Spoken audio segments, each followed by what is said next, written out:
Paano magpalit ng 4-digit PIN sa ating Surf to Sawa prepaid fiber. So ito siya yung application. So punta lang kayo dyan. Tapos ilagin nyo lang yung inyong 4-digit PIN. So papalitan natin ito ng 4-digit PIN. So enter nyo lang. Tapos paano nga ba siya palitan pag nandito na sa homepage? So tap nyo lang itong profile picture nyo na nandito sa may kaliwang taas na bahagi.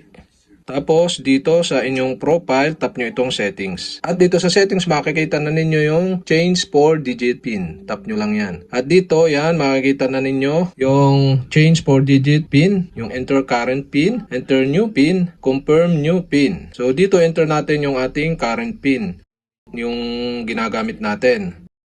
At once na ma-enter na natin dito yung ating current PIN, so enter naman natin dito yung bagong PIN, yung gagamitin na natin or yung latest PIN na ating gagamitin. Sample natin 1, 2, 3, 4. Tapos confirm new PIN. So i-confirm lang natin kung ano nilagay natin dito, ilalagay natin dito sa confirm new PIN. 1, 2, 3, 4. Tapos tap na natin itong save change button dito. At yan, maglo-loading at kailangan ng verification code na papasok do sa ating mobile number. So kailangan pa ng code. At ito guys, yung code 72477. So enter lang natin dito 724777. Yan, tapos tap na natin yung submit button at change PIN successful. Yan guys, napalitan na natin. Tap na natin yung done at enter na natin yung ating new PIN, yung 1, 2, 3, 4. At yan, successful na nating napalitan ang 4-digit PIN ng ating Surf to Sawa prepaid fiber.